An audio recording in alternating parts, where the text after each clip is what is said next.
I'd like to call the City of Elkhorn Standing Committee Financial and Judicial to order September 9th, 2024, 6 p.m.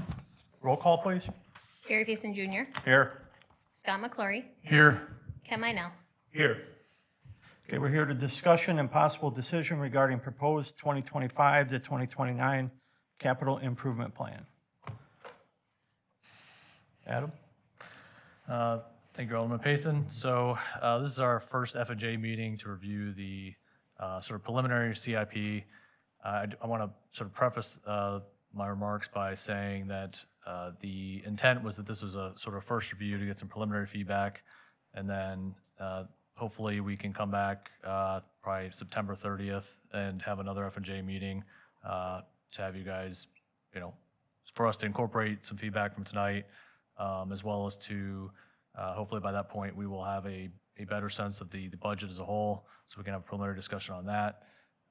So just wanted to clarify, we're not seeking, let's say, approval or a vote tonight on this proposal. This draft is just to get conversation started. So with that being said, there were three versions of the CIP in the packet. The one that's sorted by department is probably the easiest way to get an understanding as to what's going on in the different departments. Obviously, we'll touch upon the funding sources because that's critical.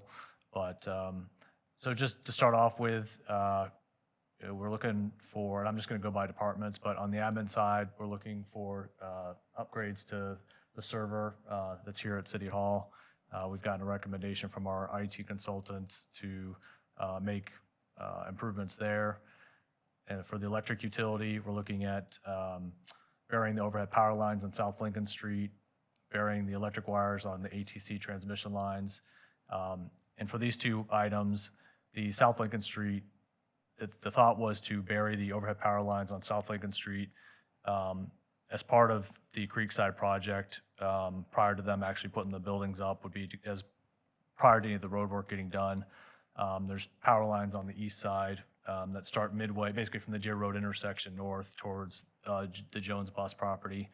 So we could bury about 10 of those power lines prior to Creekside, obviously finishing their project. So this is something that it's kind of a now or never opportunity, because obviously we want to make those improvements as part of the Creekside project and then turn around and dig it up in the future. So that's why the suggestion was to do it between here and then Jones, and then in the future, if let's say Jones were to develop into something, then you could potentially bury them up to the railroad tracks. So this would just go part way. But I should clarify, this is not necessary to do, but this was something that we thought would be a good idea. It would certainly improve the overall aesthetics of the area, and it's, I guess it'd be less prone to potential damage being above ground.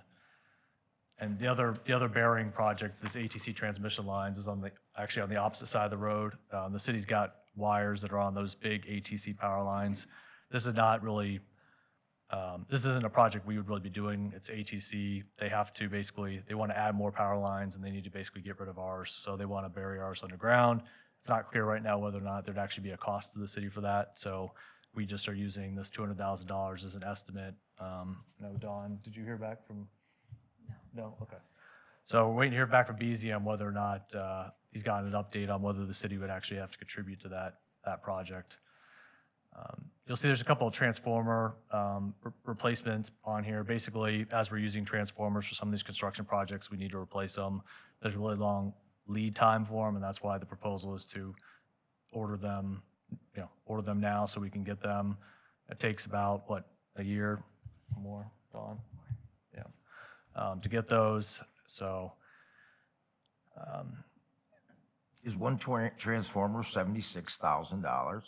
That's just one transformer you're buying? That's correct. Wow.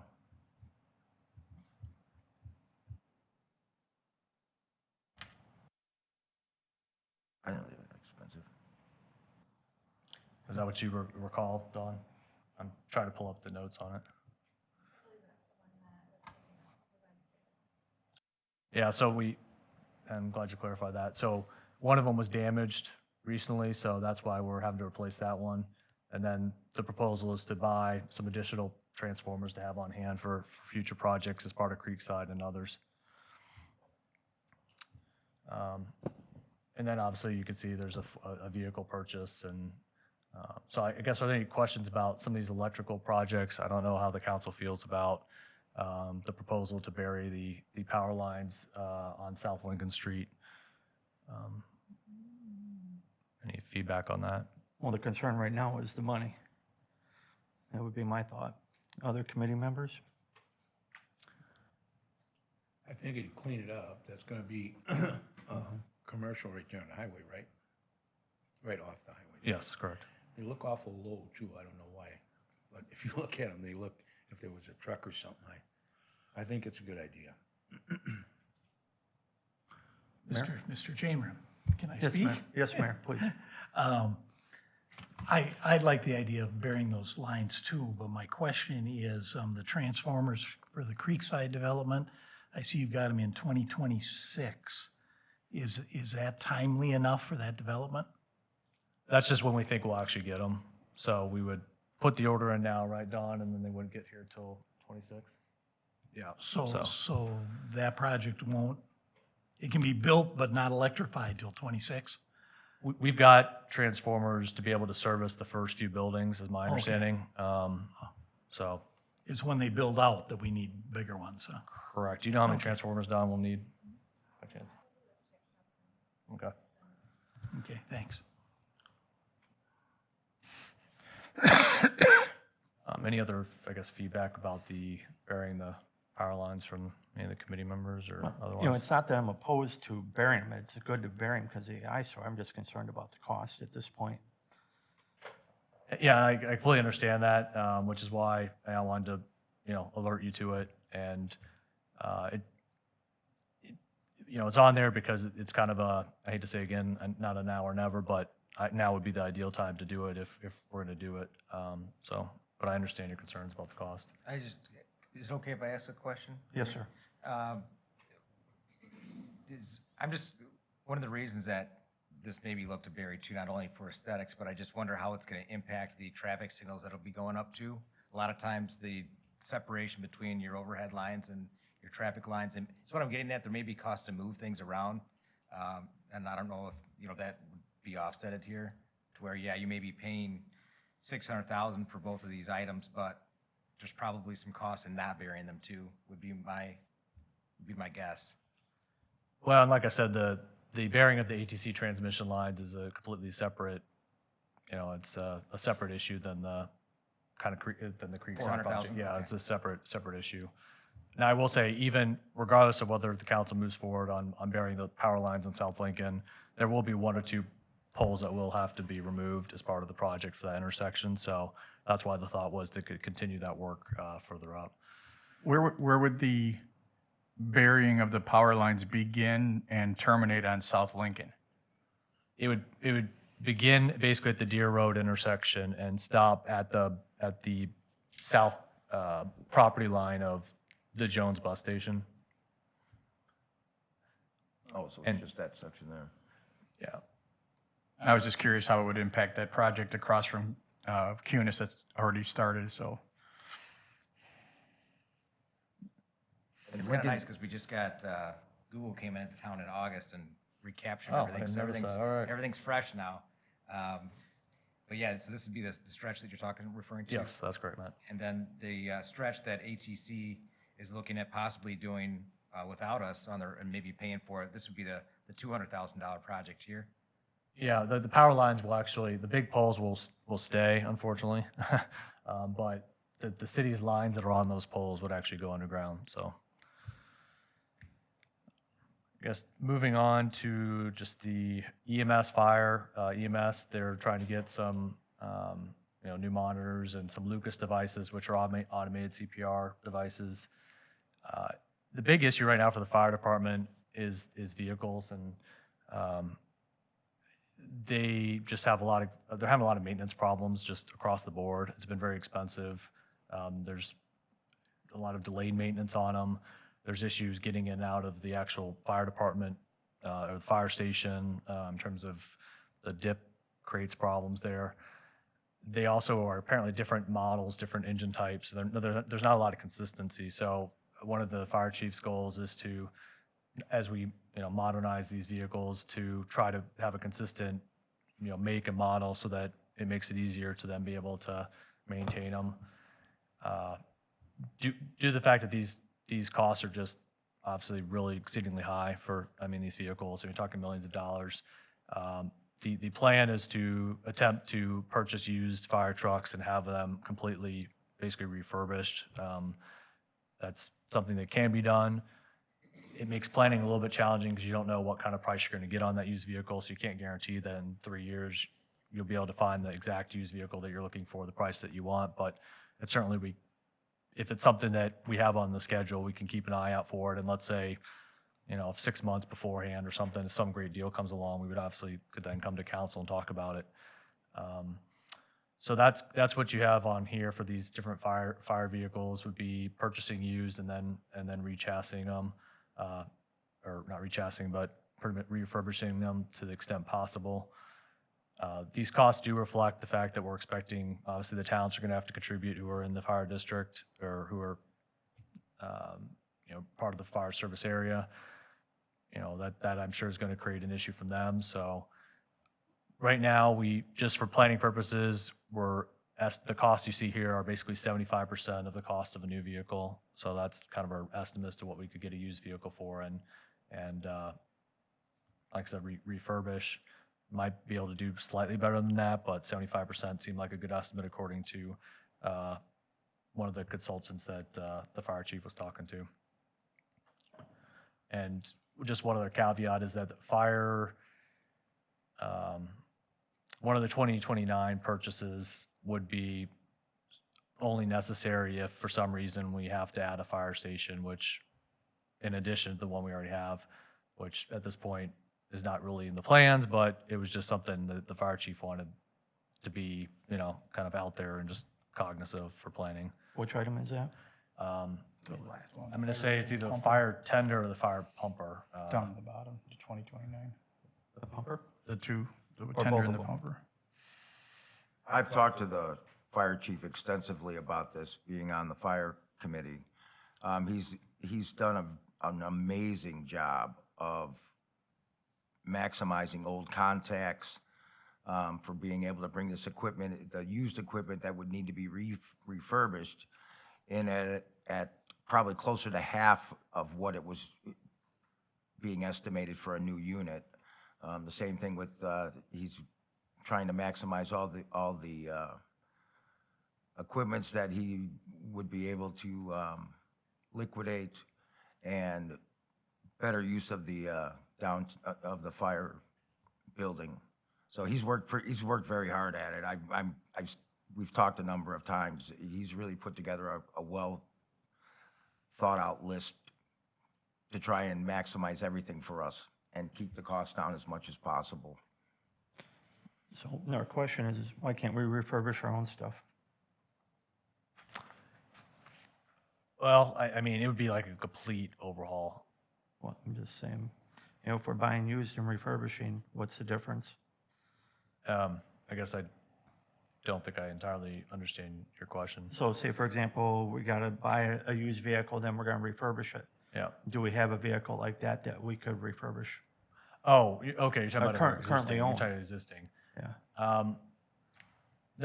I think partly it's because some of the vehicles that we have right now are very, very old. They're more than, 15, 20 years old. So I think that's part of the issue, is that they're already pretty old. It's also I know a couple of the vehicles we have, they're out of production. They don't make them anymore. Like you can't get replacement parts because they just stopped making them. So these are some of the issues that the fire chief has raised about the existing vehicles we have. Okay. But I can certainly, Just asking, because ask, we're talking yeah, about refurbishment. I'm just bringing it up. So, okay. and just for clarification, it is the fire pumper engine, the 2029 fire engine pumper, that's the one that would only be necessary if we had to service 2 stations. Okay, thank you. Yeah.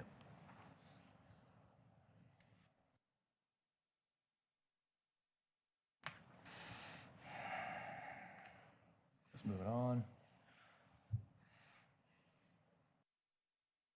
So you'll see that one of the big items on here is the fire station rehab or a new station.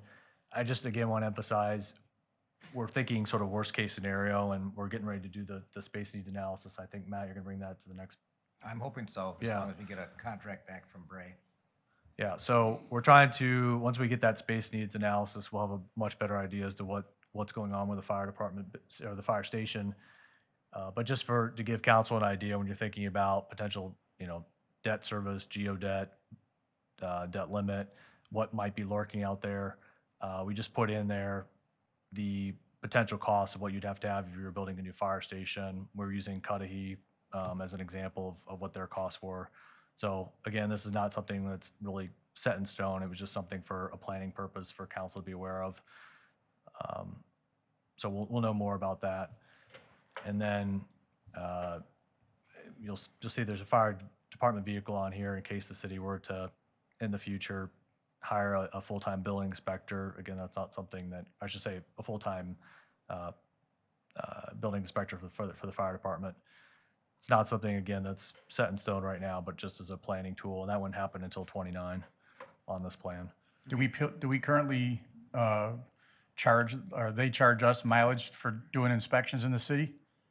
We do them in-house right now. I mean, That's what I mean. Yeah. Yeah, so I mean, if their current contract covers it. We don't give them the city vehicle now to drive around and check shutters or codes or whatever. Oh, okay. You're right that we contract with the building inspector. I was talking about the fire department when they do fire inspections. It should say fire inspector, not building inspector. So Oh, that's just a Okay, confusion. I was wondering why I was wondering why I was under fire EMS. I'm like, I must have had building inspector on the mind when we put that in there.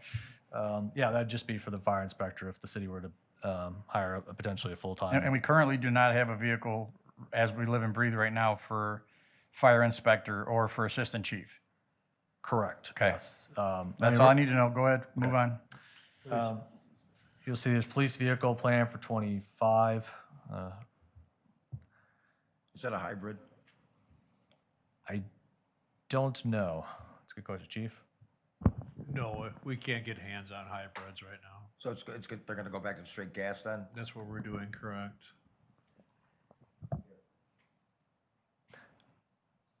And then moving on to probably the biggest section, our big spenders, Public Works.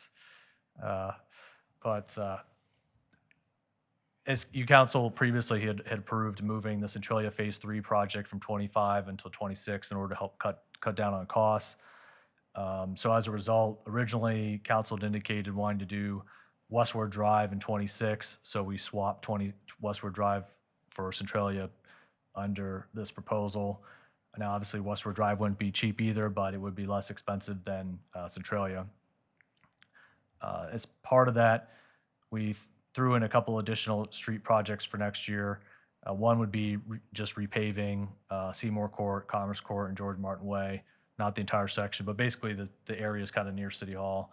The road's really kind of getting broke up out there and looks pretty bad for people who are coming to the admin building, and we get a lot of traffic. So that would just be a mill and overlay, right, Matt? Yeah, correct.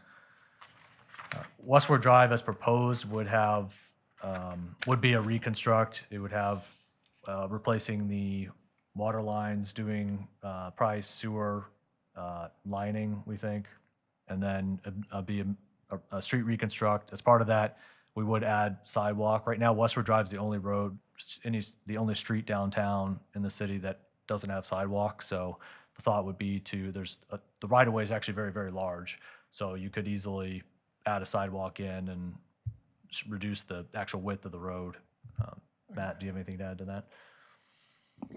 No, that's, I don't know that it's the only street downtown that doesn't have sidewalk, but it is one that doesn't have any on either side. And within that near vicinity, I think that's basically true. So I think to have that connectivity would be nice. I think you guys have all been around long enough to know that could be a touchy subject, but we'll have to, I think it's a good idea on Westward for sidewalk for connectivity, but that corridor, and I think Joel can probably speak to it as well, it's really wide, so it's kind of like the same thing as you experience on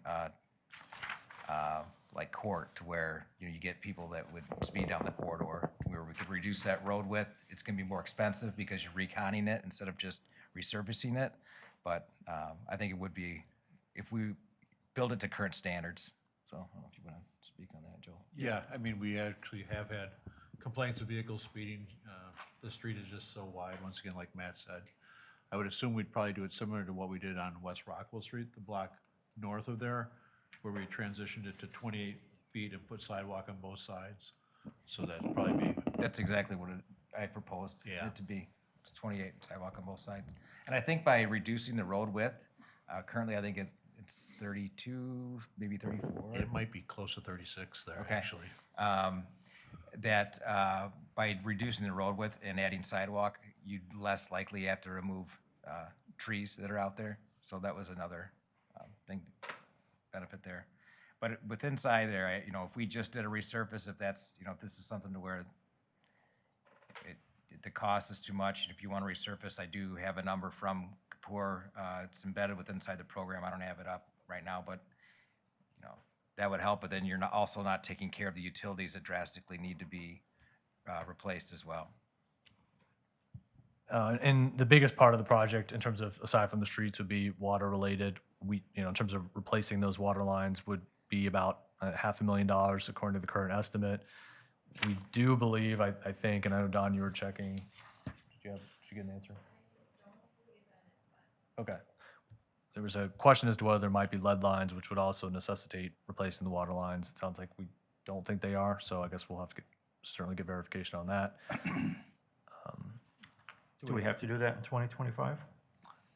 No, we do not have to do that project in 25. It was because we're moving Centralia from 25 to 26, so it was attempting to do a, you know, at least one street project per year, and council had previously made what had indicated Westwood Drive was your sort of next priority after Centralia, so.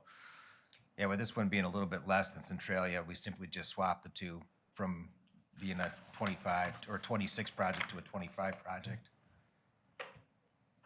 And I guess the next one is not street related, but, and actually maybe we can just go, yeah, we'll just, next one's not street related, but this one is definitely up for discussion, and is whether to do dredging of the Elkhorn West subdivision pond. As you remember, we've had, you know, concerns about water levels out in the Monica Drive area for the last couple of years. Just like last year, was it 23 or was it already 22 at this point? 22. Yeah, 22, the council, you know, approved installing the, you know, bioretention pond out there, which has been out there now for a while. It's certainly been helping. There's been concerns from property owners in that area about water levels still in that area. So the second part of the project, or second project that the council considered in the past, was dredging that wetland area west of there. And so that is on here. It's an estimate. We got an updated estimate from Kapoor. Matt, do you want to talk about more about this project? We had Kapoor, you know, I guess just to jump back to 22, we were looking at doing dredging of Elkhorn West subdivision, the ponds that are out there, and then also building the biofiltration pond. Going through the permitting process, it was discovered that we would have to mitigate wetlands, basically give credits to DNR for elsewhere, and honestly, the project just went way, it was more expensive than what we initially had budgeted for. So then there was discussions about, well, what do we look to focus in on? And Kapoor put together a memo that weighed in on the cost analysis based on the benefit. So benefit cost analysis, and from that, the biofiltration basin was built. We did have them update that memo to speak directly on the Elkhorn West subdivision pond dredging and provide a new cost estimate. I thought it was helpful in maybe digesting the need or the need versus the cost. So I would just say that. I mean, I know that there was comments about, you know, when this project was going to be constructed, as a part of that 22 stormwater improvement project, that they did some soil borings, test holes, and they didn't really feel that that there was a lot of over sediment in there. But again, the memo truly speaks to that. So I don't know if there's a, you know, if at the next meeting, if this is a project where you want more information on, we could certainly bring that memo before the committee. And I'm making a note right now. We'll make sure we bring that memo for the next meeting so you can read that. Thank you.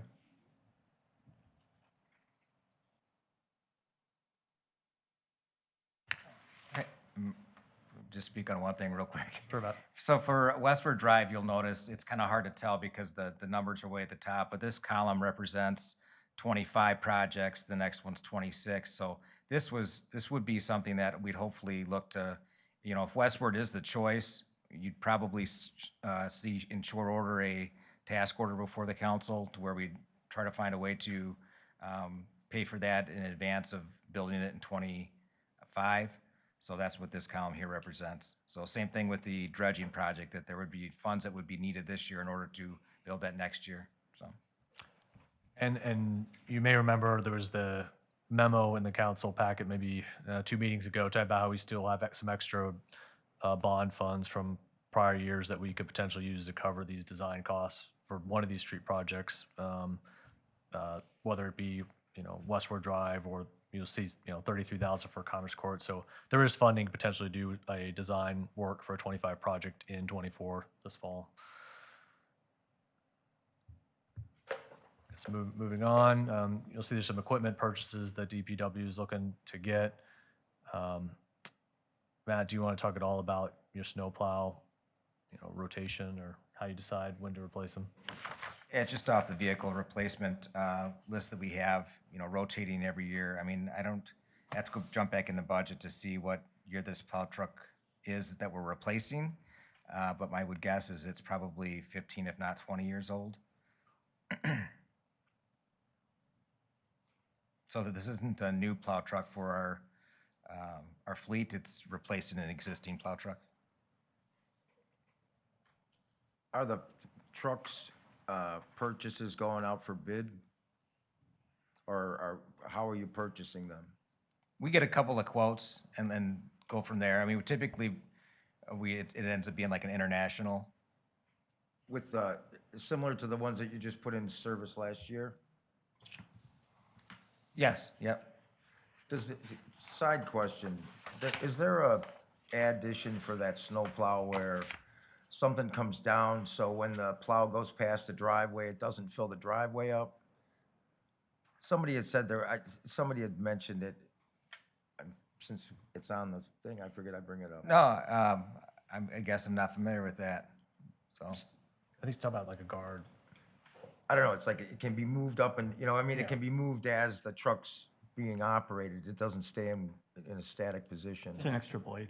Okay, well, we have, both of them are, most of our plow trucks, unless it's a downtown truck, they do have the wing blade as well.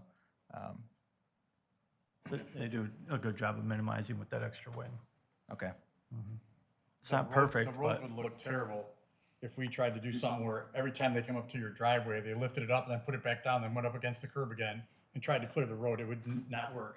No, it's like something that would go over, it went over the mouth, like where the snow would go. Instead of going into the driveway, it stays in, like, it's a different way it's put together, but it keeps the snow from going into the driveway as the plow pushes the rest of the snow past, so. I guess I'm not familiar with that. I hadn't heard about it before last year myself.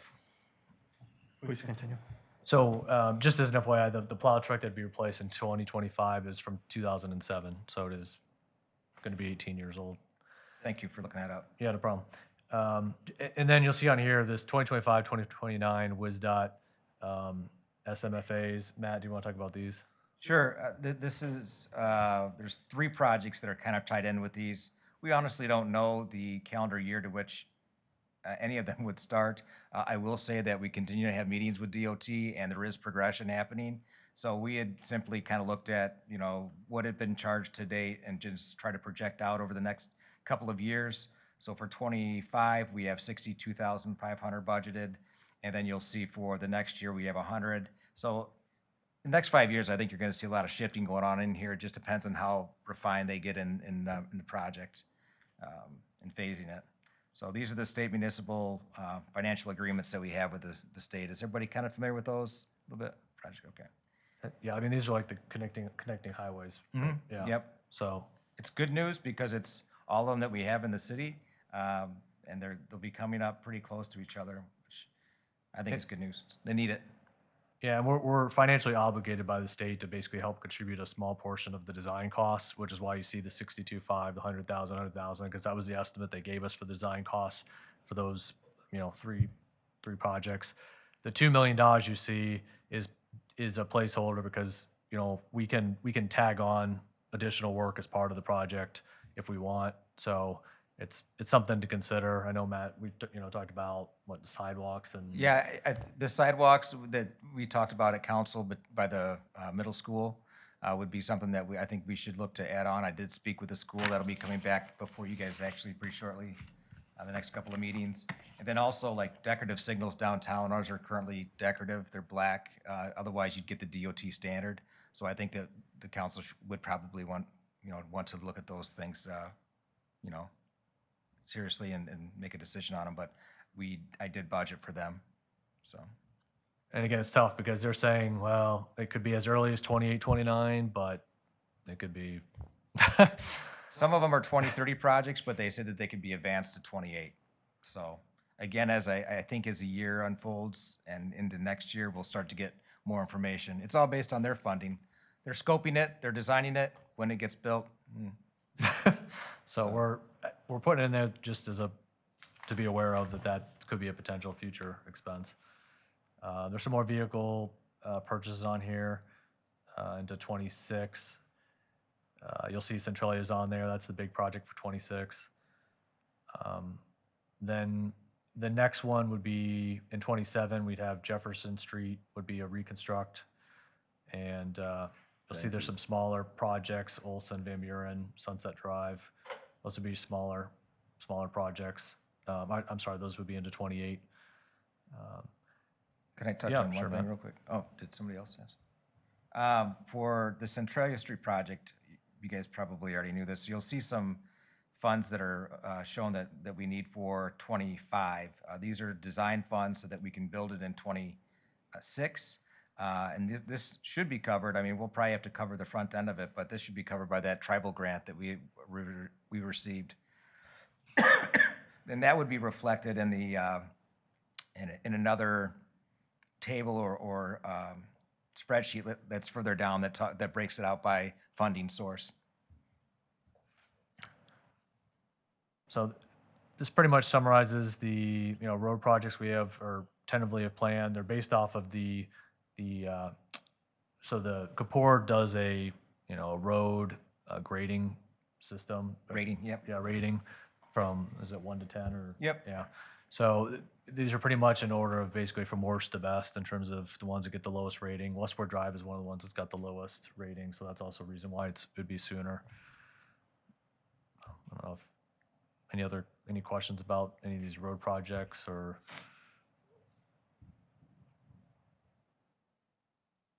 Hearing none. Moving on to recreation. The rec department's requested some improved access controls as well as cameras over at the rec center, as well as Wi-Fi at the pool. They want to do some siding roof replacements at the Lions Den. We have the band shell restoration on here. Obviously, it's going to be contingent on funding. Katie is continuing and Carl are continuing to work with the Jeffers Foundation. I know the mayor sent a letter about a month ago expressing our request for money. So that's really going to be contingent on getting funding for that project.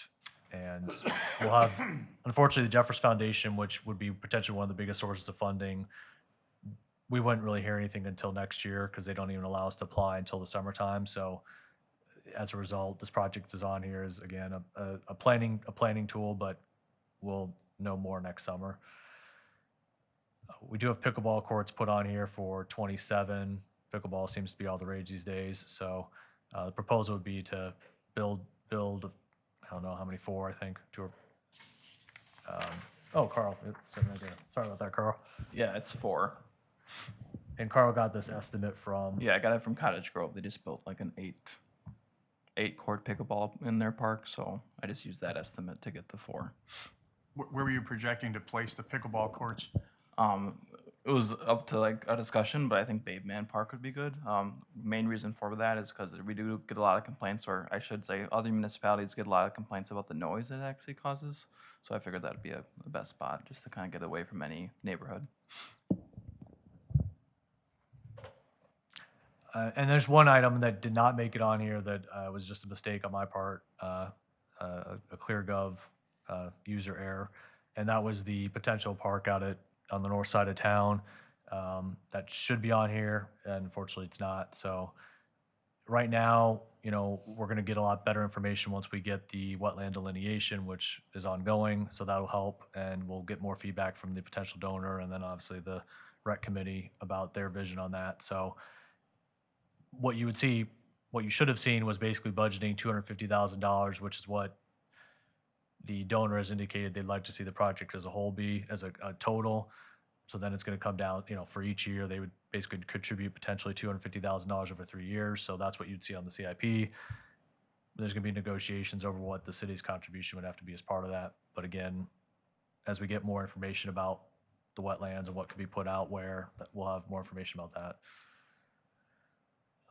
And then one of the biggest projects for sewer department would be in 26, would be the Nettersheim lift station replacement. Obviously, this has been a source of, not contention, but just been a major, concern for the city.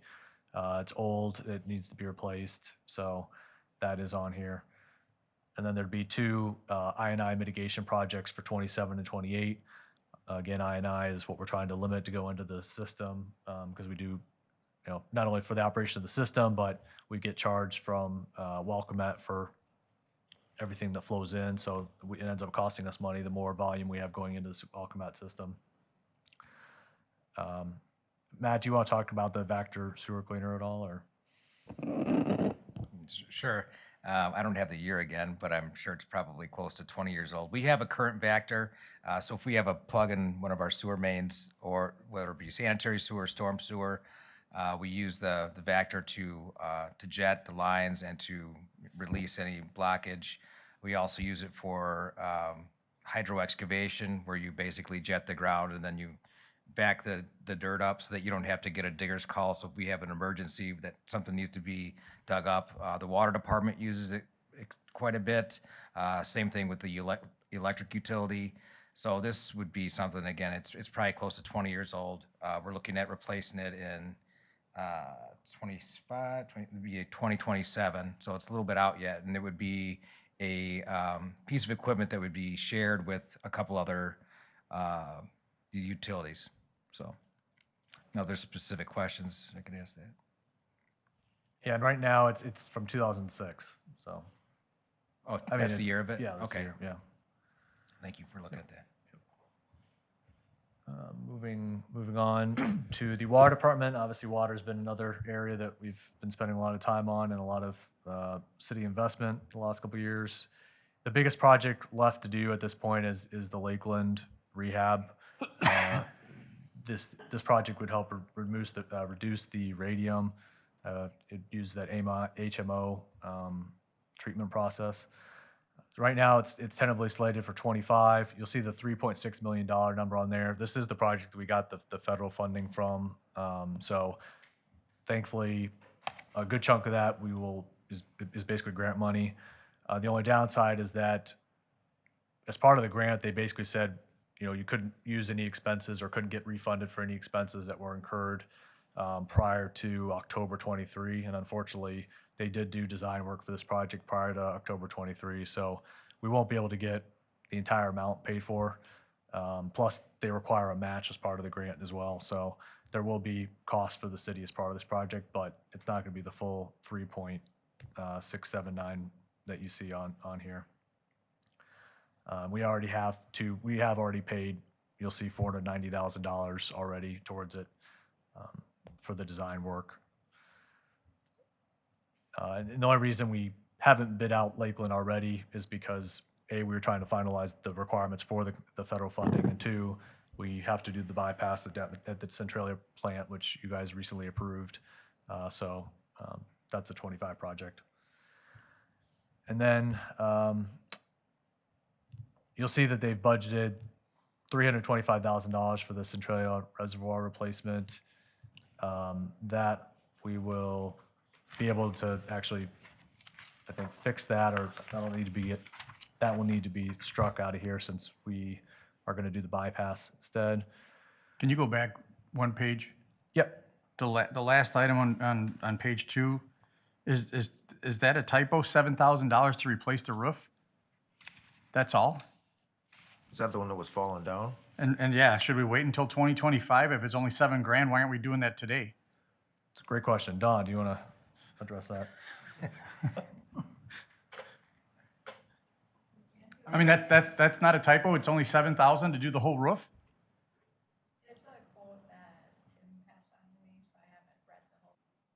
I mean, if it's dripping, it's one thing, but if it's like every time it rains, it's like a sieve, why aren't we spending $7,000 and fixing that? Yeah, no kidding. I What mean, did they do any patching out there previously at all?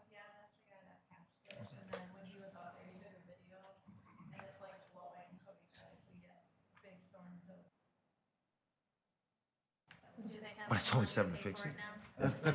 That's what I'm asking. Well, right now, the water department is definitely hurting, because right now, you know, we're in the process of doing Centralia, we're in the process of doing Northeastern, and we haven't yet closed on the bond, so right now, I think they're actually pretty close to basically have zero money at this point, until we get the refunded money at the end of the year, so that's the reason we've been avoiding any further water-related expenses, so.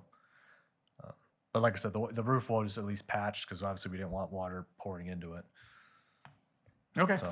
fair enough. Thank you.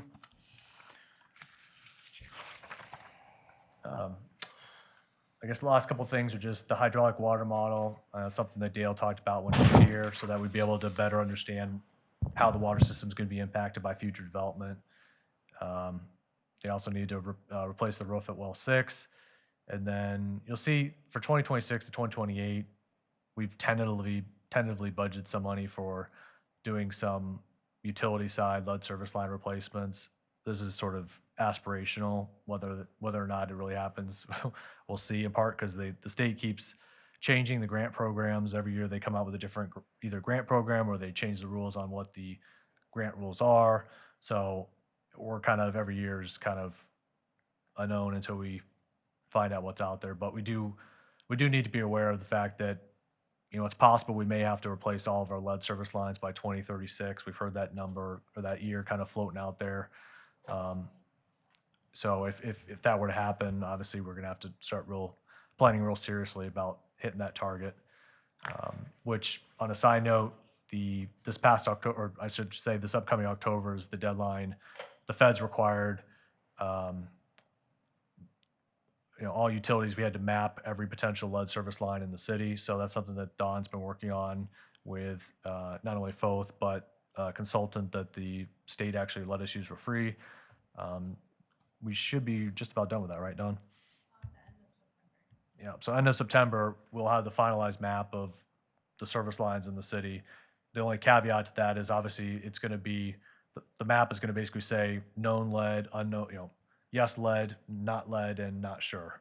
And believe it or not, that not sure is actually an acceptable category as part of this rule. So unfortunately, we're not going to know for sure every single line, but at least it's going to have a map as to, okay, what are we working with, and help us target how to, you know, attack those lines that we know are lead, and help attack those that are unknown. As part of this, I'm assuming it's gonna be like a statewide mandate that you have until X date, and it's certain to replace or whatever. Is it worth our time to reach out to Katie and see if there's anything grant related to this? I can't imagine there wouldn't be. Before 3 years from now, when they give us the $300,000 bill. I don't know. Yeah, and that's why, you know, every Foth and Or 600,000. particularly sorry. Foth in particular has been keeping their, you know, been paying attention to any potential funding options from the state. And so it's something we're paying attention to. That's Okay. why I say it's All right. tough, because they keep changing the rules. And there's not a lot of funding out there right now that we would qualify for, because they take a lot of factors into, it's like socioeconomic, they look at a lot of demographic information. So we're not even, it's like the max we would get would be like 10% or something, which is not, you know, a huge number once you factor in all the application costs, et cetera. Okay. So, but yeah, no, we are on the lookout for it. So that was, I know I just threw a lot at you in terms of the different department projects. Are there any questions about, I guess, anything I've mentioned in terms of what these projects are, what the items are, and then I'll talk in a second about the funding side of it. I won't go through all pages on the funding side. I just want to highlight just a couple things. Just a question about the lead, the utilities side lead service, the 660,000, is that number kind of based on what you think we might have needs to address at this point, or we really don't? Yeah, that's a good question. No, unfortunately, that would not address every single one. This was just hey, let's try to plan Give us on. a ballpark, Pardon me? a ballpark of how much we may have to spend on this problem? It was more of let's start planning on doing, and I don't remember, it was like, 10,000 per line. I'd have to double check what that number was, but it was like, hey, let's assume we're doing 50 replacements a year or something like that, or, 25, 30 a year. So it's a placeholder. It's a placeholder. In part too, because we're thinking, well, worst case, let's say if we had 200 lead service lines in the city and you had to do it over a 10-year period, then you're doing, let's say, 20 to 30 a year. I mean, so that's, the number Foth gave us is a planning tool. So no, unfortunately, it wouldn't address everything. Okay. Just real quickly on the funding side.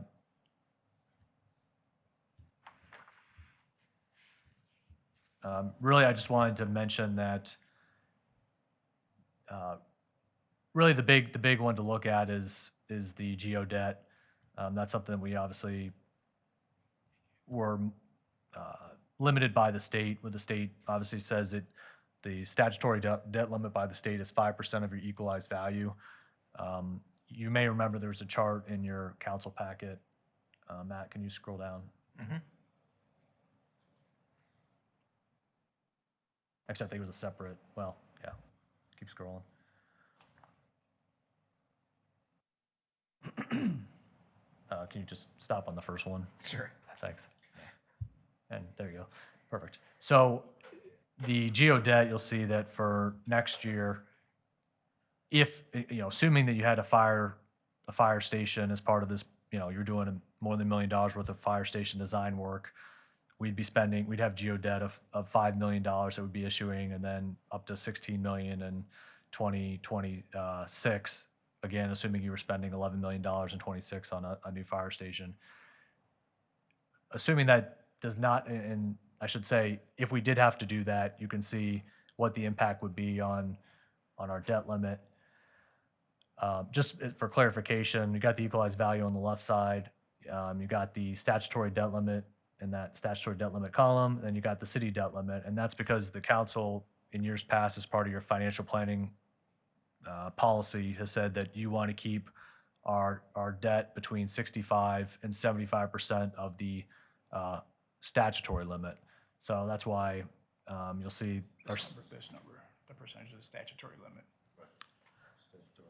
Yeah, so that's why you'll see the city debt limit number is less than the statutory debt limit number. And under that policy, it says the goal is to keep it under 65%, but under no circumstances should it exceed 75% is the way it's written. So you'll see that the statutory debt limit is right there. I should say the percentage of what our debt would be relative to the state statutory debt limit. So you can see if we were to do the new fire station and it was a $12 million project, you'd be, running up against that 75% limit. Now, caveat being there's a lot of unknowns. For one thing, this assumes the equalized value grows at about 3.5%. The equalized value has been increasing pretty significantly. It was 11% last year. It was 6% this year. And it was like 10% the year before. So it's definitely, equalized value has been going up, and we've got ongoing building projects coming up. So as that equalized value number goes up, the statutory debt limit goes up, and then that percentage would go down. So, that's something to factor in. The other thing too is the city policy says this percentage is based off of a five-year rolling average, which obviously is going to change every year. And quite frankly, I tried to keep it simple by just not trying to calculate a 5-year rolling average of something that we're projecting in the future, because I don't think that's really quite feasible. So if you were to do the 5-year rolling average, you're probably actually not going to be hitting that 79% that you see there as well. So there are some unknowns. I just want to make you aware that worst case scenario, the city has to build a new fire station. You would be coming close to the city policy of that 75% limit of the statutory limit of the state limit, but the city can either amend their, the city could amend its policy if you wanted to. I'm not suggesting you do that, but I'm just saying, that is an option. So anyway, but can you scroll one more, Matt? And just zoom in. Assuming there's no fire station costs for 25 or 26, you can see that the percentage there, that column right there is where what our geo debt would contribute towards or what ratio it would be to the state limit. You can see that it'd be 59, 60, 61%, which is right where we're at right now. So it wouldn't change all that much. We'd stay pretty steady on that percentage. So that's the good thing. We really, want to stay under, 4 to 5 million a year as a goal, and then just as a planning tool. So I know next year we'd be tentatively issuing debt of about 2 million in terms of geo debt. I don't know, Matt, if you've got that up. I'm sorry, what was that again? I just said, could you pull the, Oh, yeah, right here.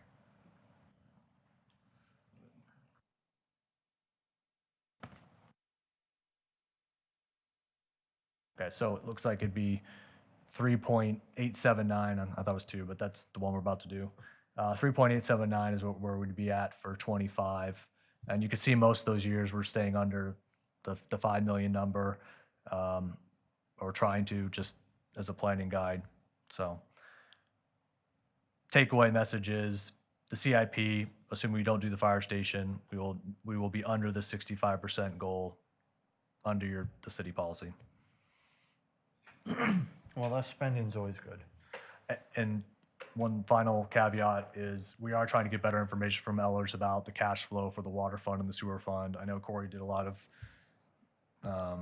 number crunching today, and we're pretty optimistic that we'd be able to cover the bond payments for what we'd have to potentially do next year for those water projects. There's Corey? one change to that, Adam. I Yep. was looking at the wrong number before. Okay. I think I had said like 117,000 for bond payments, for that 2 million, but it's Yep. more like 3.1 million, so it'd be more like around 200,000. So we're still Okay. okay from the numbers I said, but, it'll be a little closer. All right, so right now, we tentatively estimate we have about $300,000 in, excess revenues for next year. So if you had to bond and make a $200,000 a year payment, it would cover that amount. We are waiting on Ellers to give us their, fancy chart cash flow analysis. So that'll give us better information. The sewer fund is the one that's probably hurting the most financially. It's something we're gonna have to talk to you guys about, because those rates as well haven't been updated since I'm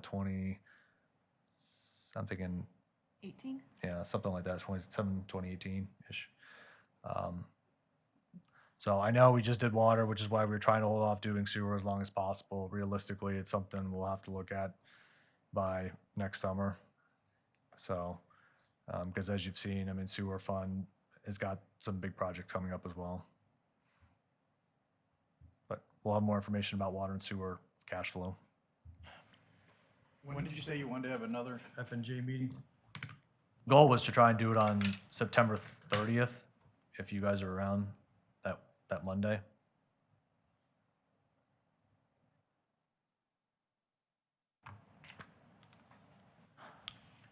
Set for the 30th? Yeah. Same time? Yeah. You can do that, Ken? Yeah.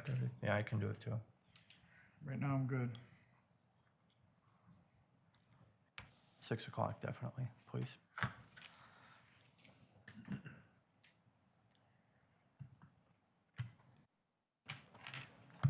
I just didn't want to forget. I know you mentioned it at the beginning of the meeting, so. I'd have walked out here and not put it on my calendar. You would remind me.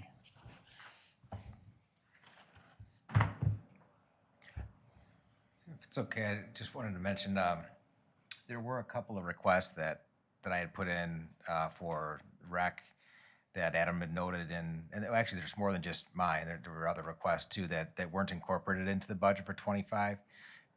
So I think we were trying to, skinny it back as much as we could. But if you guys wanted more information on the items that weren't included, because I still think that it's something that should be addressed at some point. Do we have to do it in 26 or 25 rather? Not necessarily, but there's some of these projects that are listed here were also bumped out from 24. So if you want more information on those, I could certainly, provide that. I think we should know. Yeah.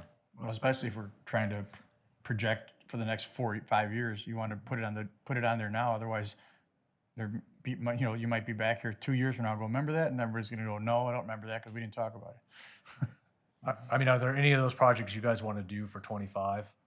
I mean, that's really my question. Matt, do you want to pull up the memo? Yep. Oops, sorry, a little bit too far. So these are the 6 projects that were excluded. I could speak to a couple of them. The Harris Park baseball field fence replacement. This is at Harris Red. We think the fence is probably 60+ years old. The top of the fence is starting to curl. There's actually posts where they're no longer connected to the ground. The backstop the netting is starting to separate in some areas, creating some pockets. We've tried to zip tie it back together the best we can. It's a $70,000 project, but that's something that we feel is a need at some point. The baseball field resurfacing at Sunset North. Carl sent me something there's 94 games that are played here every year. The clay that's there, it's rock hard, and it's like a hard clay / sand. So we talked to a couple folks that specialize in baseball field maintenance, and they recommended that we do a full replacement of the infield with new top dressing. And there's also, when we get decent rain, there's some scouring where it causes valleys in the infield. So this would also address that. Flock cameras, I'll let Joel speak to in just a minute if you'd like to. The Harris Park baseball field lighting replacement project. It's a big ticket item, $235,000. I'm sure that lighting system is probably 30+ years old, do you think, Joel? If not more than that? I think it's more. Yeah, it could be more. But we do have a bank of lights. You can't replace the ballasts that are out there. So when something goes out, it's kind of a big deal. We currently have an outage at first base at Varsity, which is the center field. So the plan would be to replace the Harris Red field lighting because that project or that field is used a lot by city programs and games. And we would use those lights, those banks, those ballasts to help limp along the Varsity field. So again, big ticket item, but it is something that, when we have an outage, we can't get replacement parts for it. And just adding too, so Harris Park is, the red diamond is the smallest one near Jackson, so that's the most utilized diamond by far. It's the only field that we use with lights, and kid you not, from mid-May to the end of July, basically, we use double headers every night, Monday through Thursday. So if the lights, we're obviously doing what we can, like Matt said, but it is our most used field in the city by far. Is there any thoughts on, I don't know, what would be the best way to describe this, but could we do something with a minimal amount of impact, but some increase in either like the fees or the for the people to play there or the tournaments that are held there or whatever? Could we do something on that end to help offset the cost of a couple of those ticket items are big time? So, I mean, I don't know, I'm just spitballing here, but, like right now it costs, $22 to have your kid in T-ball. Could we bump it up to like, whatever, 24, 25? I don't know. Something that would at least give us a sense that we're not like saying, well, it's all on the taxpayers. Because I'm assuming there's other people besides us that use it, right? Yeah, that's correct. So could we work on something? Could you come back with something that would say, if you agree to X project, we could, just do some manipulation with some math, and I would be more comfortable selling it to my people when I tell them, we had to make an increase or we had to make an adjustment to tournaments or whatever, because everybody's using it. Just a thought. I agree. The people that are using it should help contribute more. Yeah. And really, I just say that they are big ticket items, and particularly the 2026 field lighting. I mean, 235,000, which would be all geo debt. I mean, there's just, so Right. when we're talking about trying to keep our geo debt number, and that's why, these projects were not included in part because they were big ticket items, and I'm not saying they were discretionary, but they were more discretionary than some of the other street projects, so. Like I said, if Carl can do a little bit of manipulation there, talk to your park and rec folks, see if they've got any ideas, come back to us with something that would, this would be our chunk. Yeah, and just letting you know too, that we do like a cost analysis for all of our baseball, softball programs, and we just kind of unfortunately increase their prices because umpires are so hard to find. So, but I can definitely go back and do it and see what our options are, and also looking at imposing the fees higher for tournaments and people that use the lights and everything too. So I can definitely do that for you guys. I would also see if maybe there's somebody corporate that might want to sponsor it. And when you look around in Walworth County, there's the Mercy Health System this, and the Lakeland this, and might be somebody, even if it's only half. I don't know. I mean, Yeah, we do also, just to make council aware too, so one of our only fields, like I said, it's the most utilized field. We do have banners on that field, on that backfield fence, and all that proceeds go to into our park fund too. So Right. that's one other maybe, avenue I we try mean, to navigate. maybe the field gets renamed. Lights brought to you by. Exactly. I mean, I know at the fairgrounds, there's the sign that says, that lighted sign is it Mercy? Or is that the one at the high school? One of them is provided by Mercy, so I don't know. Just a thought. Some of those corporate folks are more than willing to put their name on something if it gives them good press. Even half of the cost, I don't know. It sounds like the property gets a lot of use. Is there any tournaments that come in from out of towns that that the facilities are used for, or sold as a destination, or? Yeah, so our main tournament users are, one is GTS, and then we have a couple that are more nonprofit groups. The fee is definitely higher for a non-resident. So if someone comes in from Illinois, the fee's just higher because they're using our fields and everything like that. So we do impose a fee. I'd say Harris is probably used, I don't know, 3 to 4 times a year for tournaments. Unfortunately, we do have like the Bigfoot complex, which is really nice, and a lot of teams flock there, and then Whitewater. To be honest, I think we're kind of used as like the third option in the area just because the complex is laid out a little bit nicer, but we do get utilized for sure. So that's something I can look into and compare our tournament fees to other municipalities as well. Yeah, the other one that's on this list that's DPW slightly related is the Babeman Park walking path. I know that's been talked about for quite a while. Obviously, still a big ticket item, $552,000.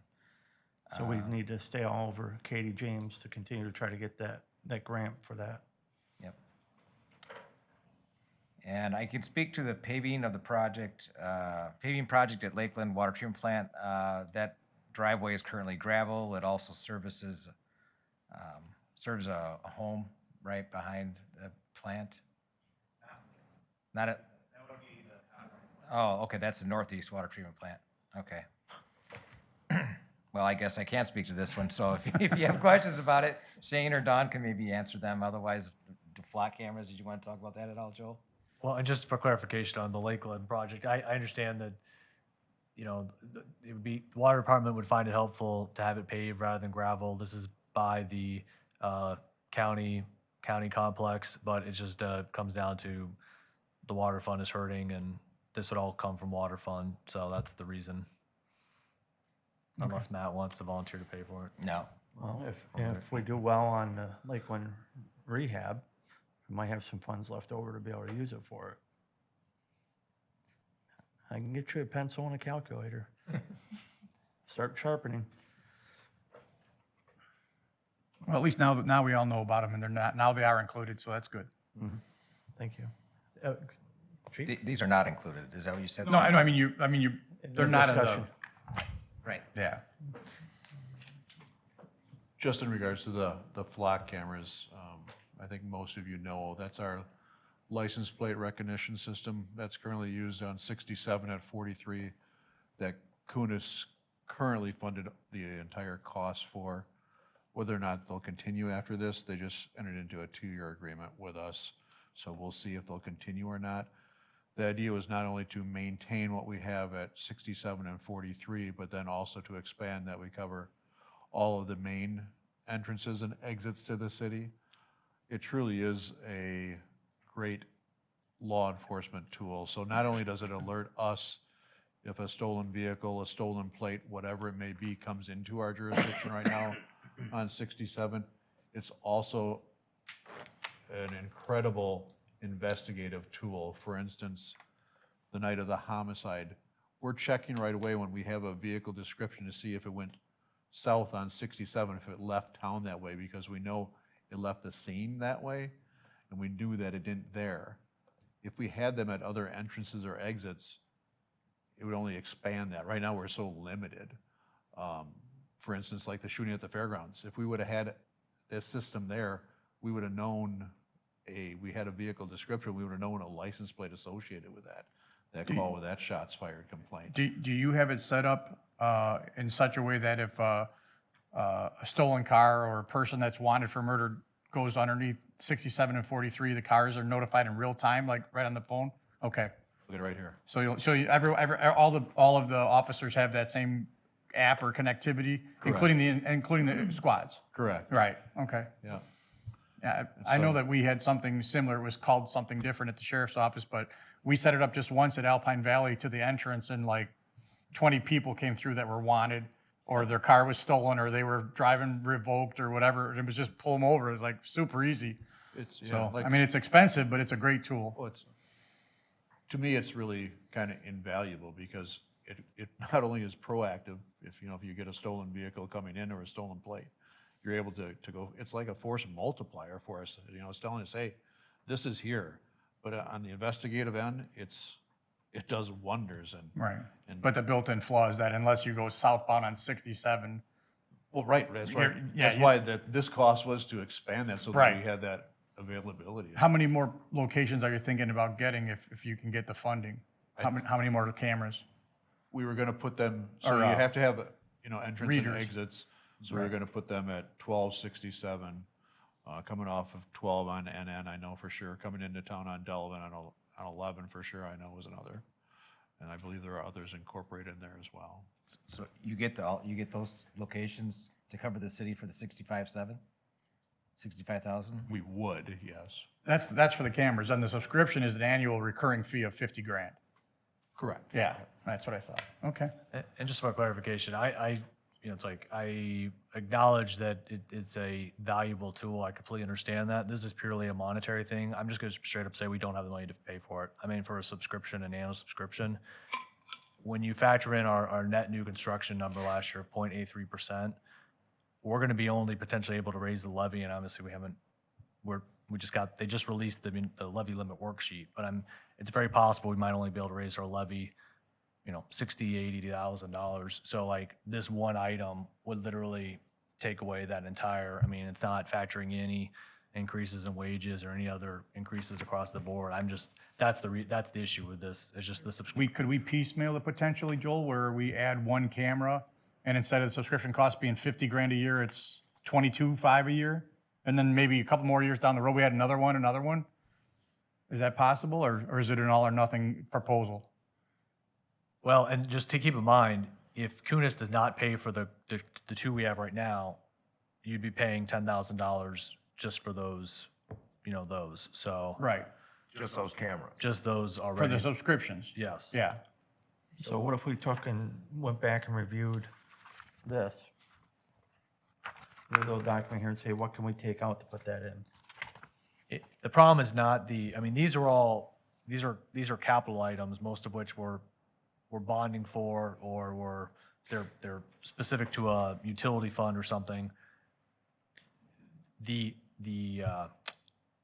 subscription cost is going to come straight from the operating. I understand the Yeah. subscription, but as far as the investment in the cameras and stuff like that, I just think outside the box on other opportunities to help keep our community safer, being proactive versus reactive. Again, the issue isn't with purchasing the cameras, the issue is how are you gonna pay for the subscription? And I'm just saying, honestly, I don't know how we'd pay for that given the extent of that annual subscription cost. Well, that'll be something we'll talk about at the end of the month. So, Yes, we will. So is it like 10, I'm sorry. So just a second, Joe, if you could get more information, different scenarios, what if, more cameras, more subscription, less cameras, less cost, kind of give us some options Yes, so we can see if we can put something together. okay. And I would talk to Katie too, because I know within the last 3 or 4 years, Mothers Against Drunk Driving was doing some kind of grants to get this program off the ground. And again, we use a different acronym at the sheriff's office, but it was the same technology. It's kind of like, Fords and Chevys, the Flock and the Flack or whatever we had. But I know Mothers Against Drunk Driving and some other like NHTSA-related organizations were doing grant, at least partial, if not full funding for it. So maybe Katie could look into that for you. Okay. Maybe Teresa could give her a call or something, I don't know. Okay. I was gonna give you the assignment anyway, Teresa. I'm just, trying to cut out the middleman. Is the subscription cost about 10,000 a camera? Is that what?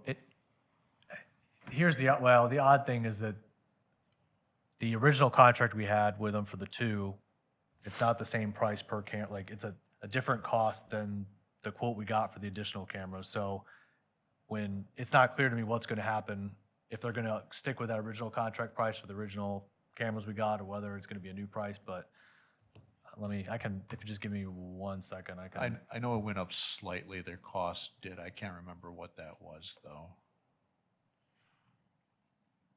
And I don't think we have to answer it now. I just like you guys to have the details for the Yeah. September 30th. Have a better understanding, what it is that we're talking about and see if it makes sense and if we can figure it out. Okay. Adam, you are the resident lawyer here, so I'm gonna ask this question regarding the baseball field and the fence. What liability, if any, do we incur with somebody who goes up for a fly ball and the fence is already broken and it's not connected properly and the person gets hurt really badly? And we know this and we did nothing to change that fencing. Well, I'm not gonna really answer that other than to say, there is recreation. Or do we, I know I was there's gonna waivers say- of liability and we all know that the paper's not worth what you sign, So but. we operate on, like, majority of states do under recreational immunity. So if Right. so it's all like unintentional use. So if a kid Right. were to be climbing on the fence and injure Right. themselves, that was unintentional, or someone, Okay, go on top of the playground and decide not to take the slide down. Right. The same thing. right. Yeah. I mean, this kid's playing regular baseball in a tournament and goes up for a home run and the fence that was already, like you said, not connected to the post gives way and he gets hurt So really it badly. it would fall under recreational immunity still. Okay, Yeah. all right. Wasn't sure. Only caveat is there may be an exception if it's grossly negligent. Okay, That's my only I was just curious. question. All right, what else? Anyway, so just as a answer to your prior question, the cost of the subscription, the fee is $31.50 per camera. Under the current proposal, we were paying $2,500 per camera for subscription, so the fee's gone from $2,500 to $3,100 per camera. So it's basically about 3,000 per year per camera for the subscription. Correct. Okay. We Should have be to able to have squeeze a that. couple oranges to get some Yeah. juice.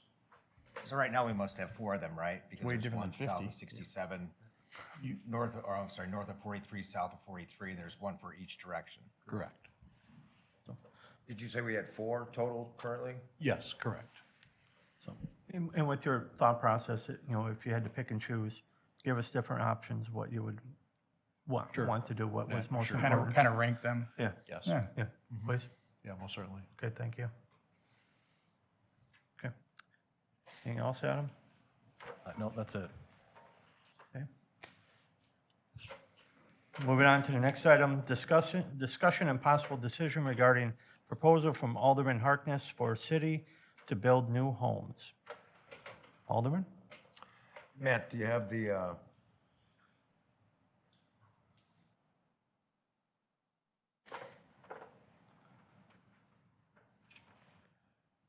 this what you wanted me to bring up? Yes, sir. Yeah, I spoke with John Tracy and Derek from Waseda. It seems that my idea of having this, of some way to help us drop the price of the housing,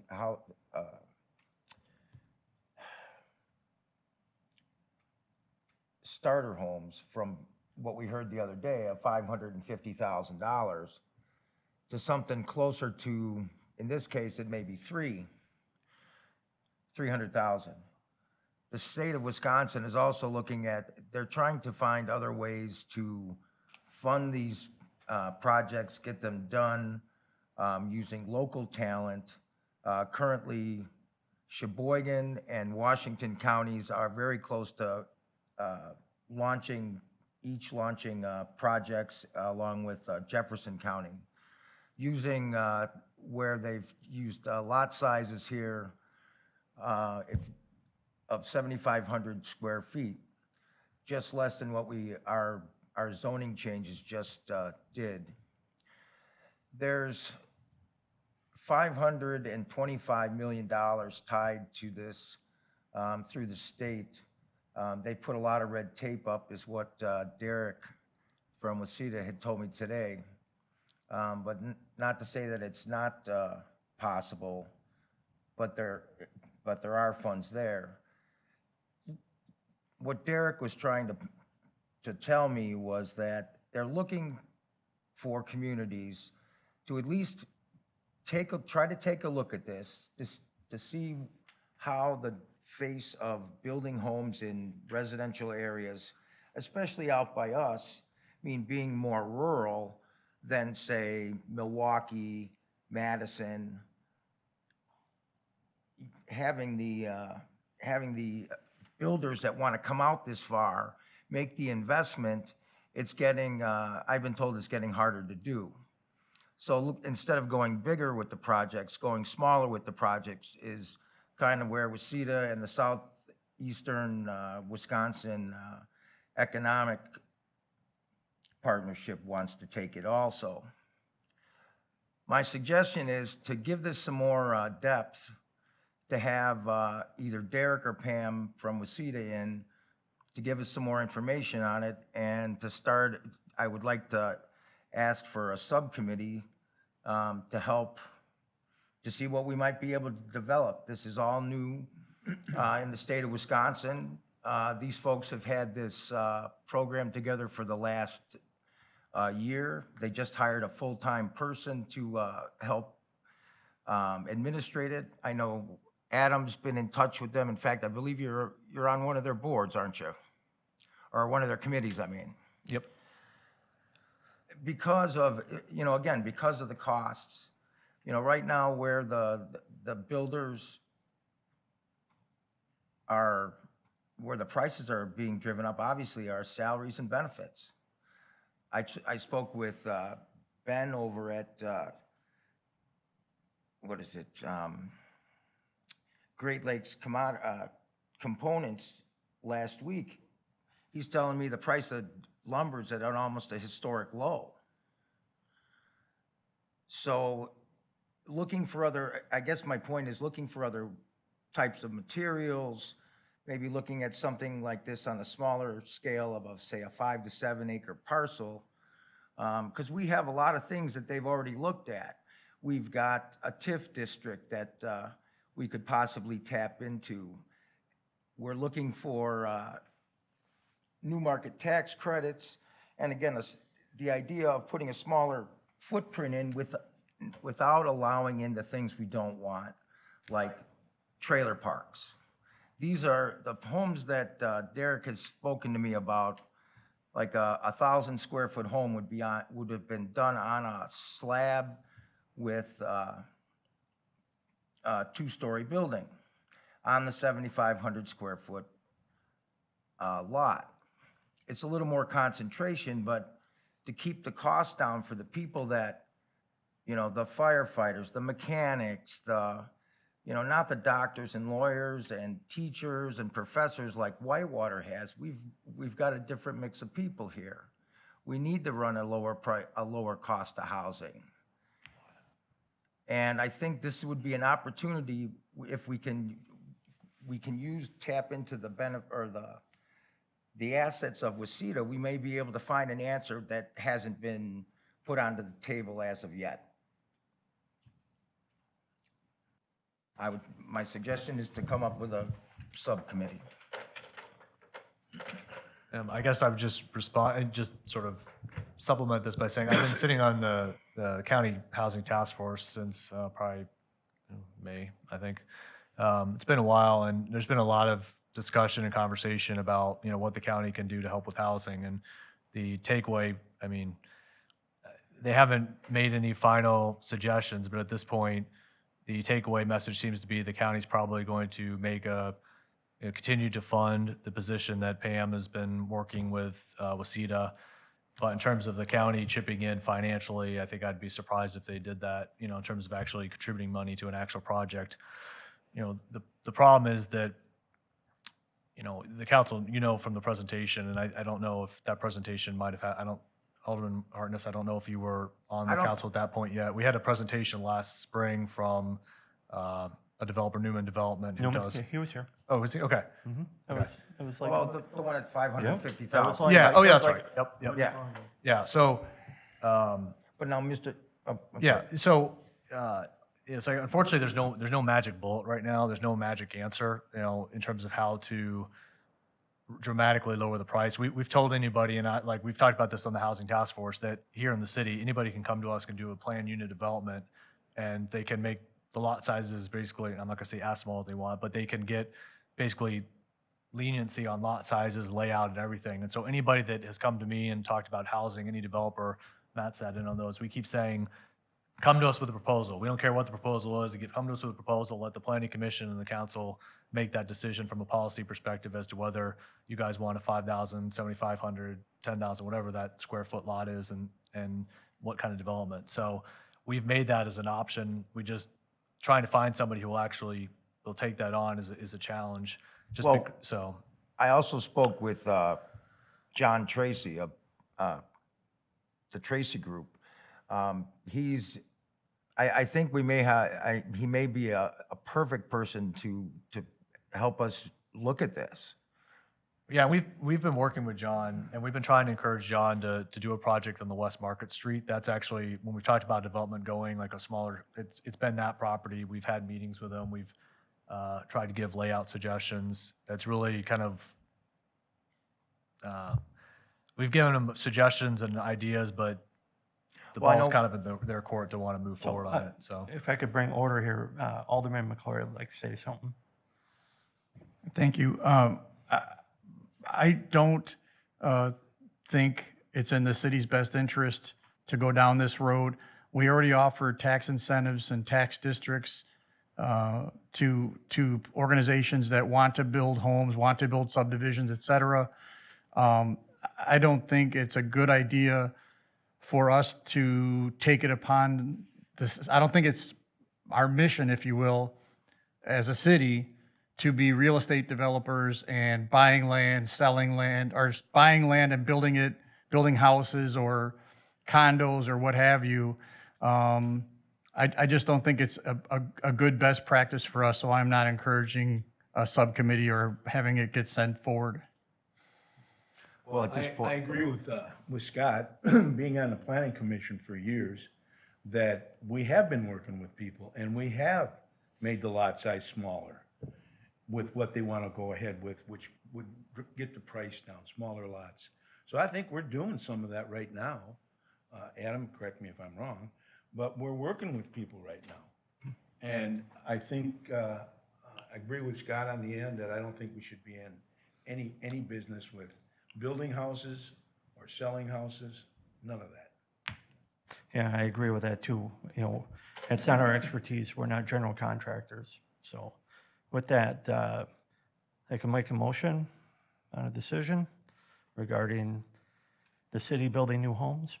I'll make a motion that we do not go down that road. I have a motion. Do I have a second? I'll second. Okay, I have a motion and a second. Due to the nature, I would like a roll call, please. Scott McClory, Yes. Ken Minell, Yes. Gary Payson Jr. Yes.